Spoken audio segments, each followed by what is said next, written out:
Le loup et l'agneau. La raison du plus fort est toujours la meilleure. Nous l'allons montrer tout à l'heure. Un agneau se désaltérait dans le courant d'une onde pure. Un loup survient à jeun, qui cherchait aventure et que la faim en ces lieux attirait. Qui te rend si hardi de troubler mon breuvage? Dit cet animal plein de rage. Tu seras châtié de ta témérité. Sire, répond l'agneau, que votre majesté ne se mette pas en colère, mais plutôt qu'elle considère que je me vas désaltérant dans le courant plus de 20 pas au-dessous d'elle, et que par conséquent, en aucune façon, je ne puis troubler sa boisson. Tu la troubles, reprit cette bête cruelle. Et je sais que de moi tu médis l'an passé. Comment l'aurais-je fait si je n'étais pas né? Reprit l'agneau. Je tette encore ma mère.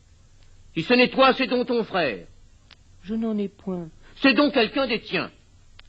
Car vous ne m'épargnez guère, vous, vos bergers et vos chiens.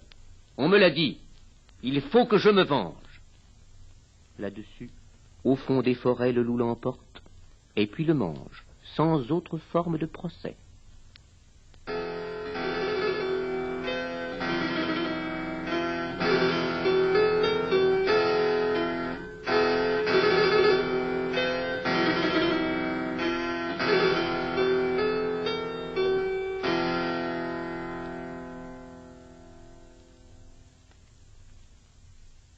Le lièvre et la tortue.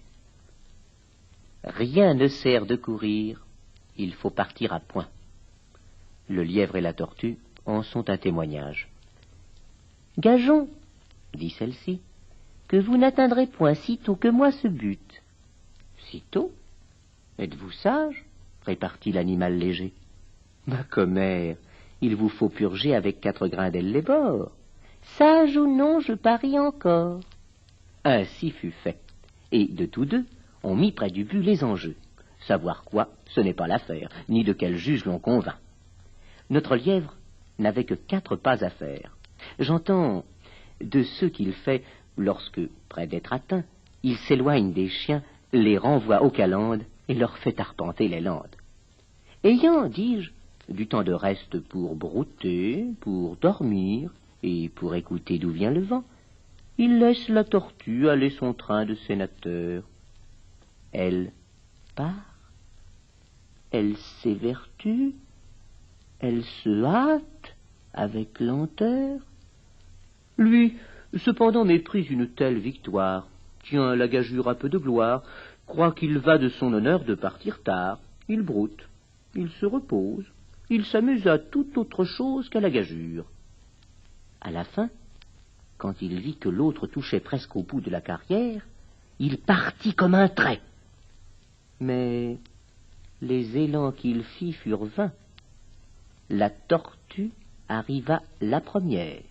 « Eh bien, lui cria-t-elle, avais-je pas raison? De quoi vous sert votre vitesse? Moi, l'emporter. Et que serait-ce si vous portiez une maison? »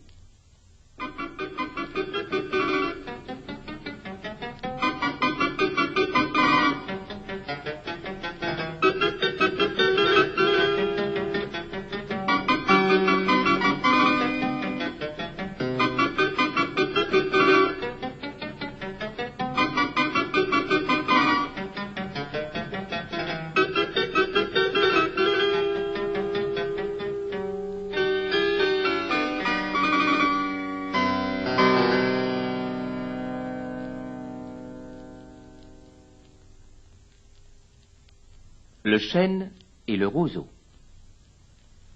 Le chêne, un jour, dit au roseau. Vous avez bien sujet d'accuser la nature. Un roitelet, pour vous, est un pesant fardeau. Le moindre vent qui d'aventure fait rider la face de l'eau vous oblige à baisser la tête. Cependant que mon front, au Caucase, pareil, non content d'arrêter les rayons du soleil, brave l'effort de la tempête. Tout vous est aquilon, tout me semble zéphyr. Encore, si vous naissiez à l'abri du feuillage dont je couvre le voisinage, vous n'auriez pas tant à souffrir, je vous défendrais de l'orage. Mais vous naissez le plus souvent sur les humides bords des royaumes du vent. La nature envers vous me semble bien injuste. Votre compassion, lui répondit l'arbuste, part d'un bon naturel, mais quittez ce souci. Les vents me sont moins qu'à vous redoutables. Je plie et ne romps pas. Vous avez jusqu'ici, contre leurs coups épouvantables, résisté sans courber le dos, mais attendons la fin. Comme il disait ces mots, du bout de l'horizon accourt avec furie le plus terrible des enfants que le Nord eût porté jusque-là dans ses flancs. L'arbre tient bon, le roseau plie, le vent redouble ses efforts et fait si bien qu'il déracine celui de qui la tête au ciel était voisine et dont les pieds touchaient à l'empire des morts.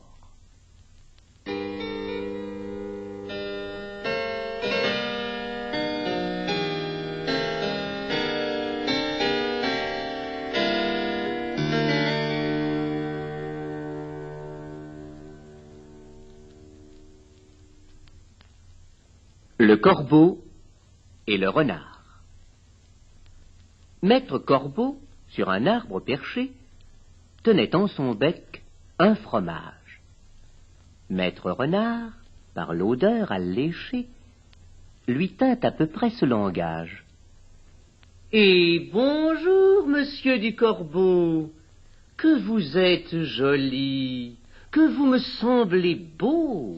Sans mentir, si votre ramage se rapporte à votre plumage, vous êtes le phénix des hôtes de ces bois. » À ces mots, le corbeau ne se sent pas de joie, et, pour montrer sa belle voix, il ouvre un large bec, laisse tomber sa proie. Le renard s'en saisit et dit: « Mon bon monsieur, apprenez que tout flatteur vit aux dépens de celui qui l'écoute. Cette leçon vaut bien un fromage, sans doute. » Le corbeau, honteux et confus, jura, mais un peu tard, qu'on ne l'y prendrait plus.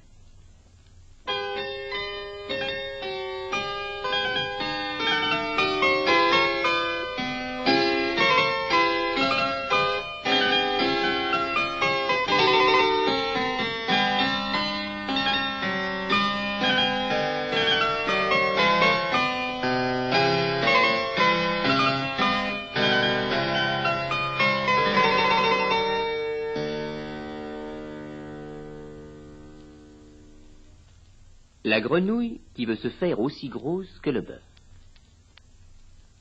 Une grenouille vit un bœuf qui lui sembla de belle taille. Elle qui n'était pas grosse en tout comme un œuf, envieuse, s'étend et s'enfle et se travaille pour égaler l'animal en grosseur, disant: « Regardez bien, ma sœur, est-ce assez? Dites-moi, n'y suis-je point encore? Nenni. M'y voici donc. Point du tout. M'y voilà. Vous n'en approchez point. » La chétive pécore s'enfla si bien qu'elle creva. Le monde est plein de gens qui ne sont pas plus sages. Tout bourgeois veut bâtir comme les grands seigneurs, tout petit prince a des ambassadeurs, tout marquis veut avoir des pages.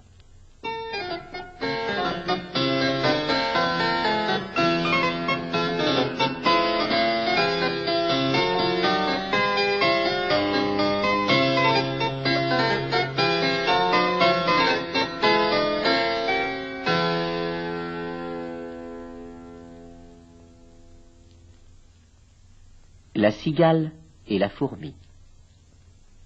La cigale, ayant chanté tout l'été, se trouva fort dépourvue quand la bise fut venue. Pas un seul petit morceau de mouche ou de vermisseau. Elle alla, crier famine, chez la fourmi sa voisine, la priant de lui prêter quelques grains pour subsister jusqu'à la saison nouvelle. Je vous paierai, lui dit-elle, avant l'août, foin d'animal, intérêt principal. La fourmi n'est pas prêteuse, c'est là son moindre défaut. « Que faisiez-vous au temps chaud ?» dit-elle à cette emprunteuse. « Nuit et jour, à tout venant, je chantais, ne vous déplaise. Vous chantiez, j'en suis fort aise. Eh bien, dansez maintenant. »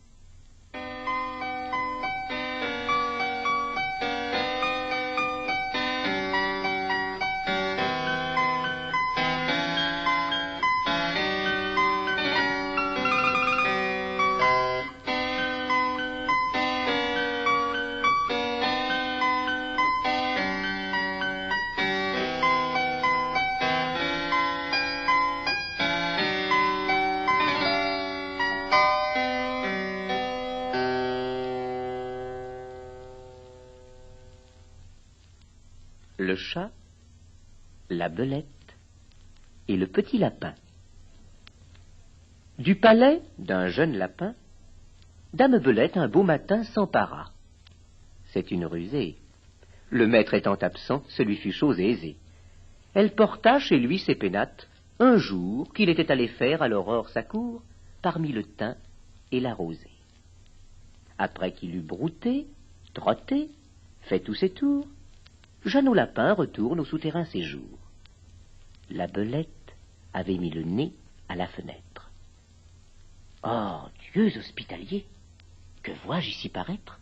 dit l'animal chassé du paternel logis.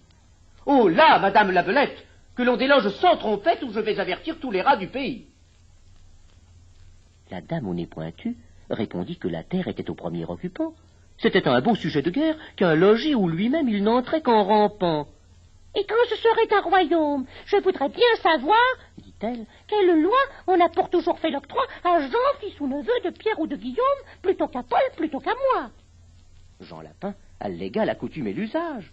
Ce sont, dit-il, leurs lois qui m'ont de ce logis rendu maître et seigneur, et qui, de père en fils, l'ont de Pierre à Simon, puis à moi, Jean, transmis.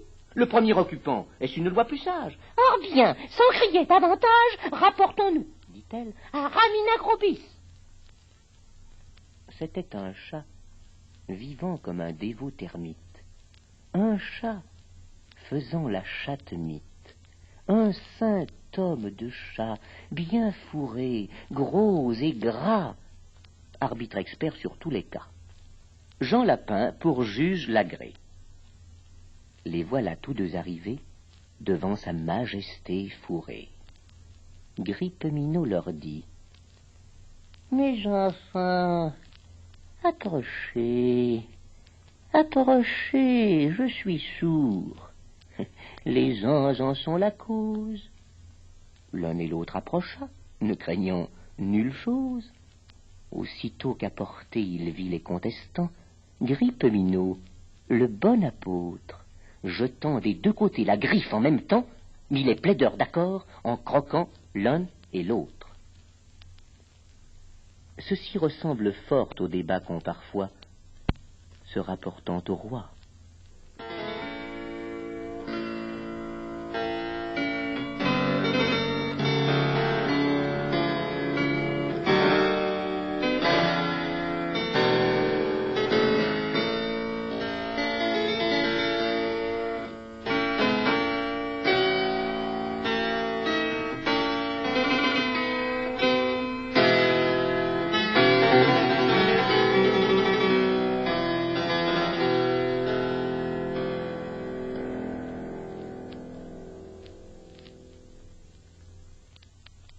On a souvent besoin d'un plus petit que soi, le lion et le rat.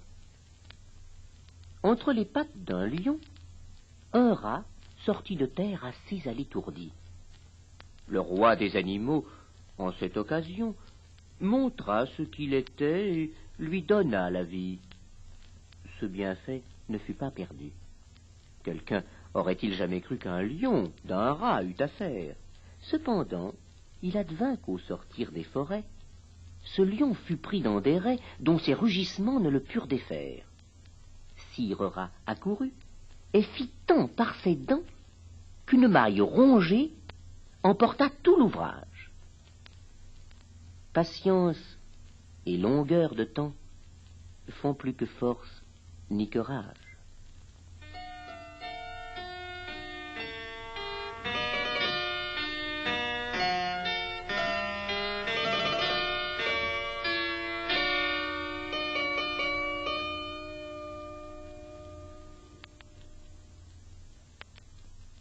Le laboureur et ses enfants. Travaillez, prenez de la peine, c'est le fond qui manque le moins. Un riche laboureur, sentant sa mort prochaine, fit venir ses enfants, leur parla sans témoin. Gardez-vous, leur dit-il, de vendre l'héritage que nous ont laissé nos parents. Un trésor est caché dedans. Je ne sais pas l'endroit, mais un peu de courage vous le fera trouver. Vous en viendrez à bout. Remuez votre champ dès qu'on aura fait l'outre, creusez, fouillez, bêchez, ne laissez nulle place où la main ne passe et repasse. Le père mort, les fils vous retournent le champ, de ça, de là, partout. Si bien qu'au bout de l'an, il en rapporta davantage. D'argent, point de cachet, mais le père fut sage de leur montrer, avant sa mort, que le travail est un trésor.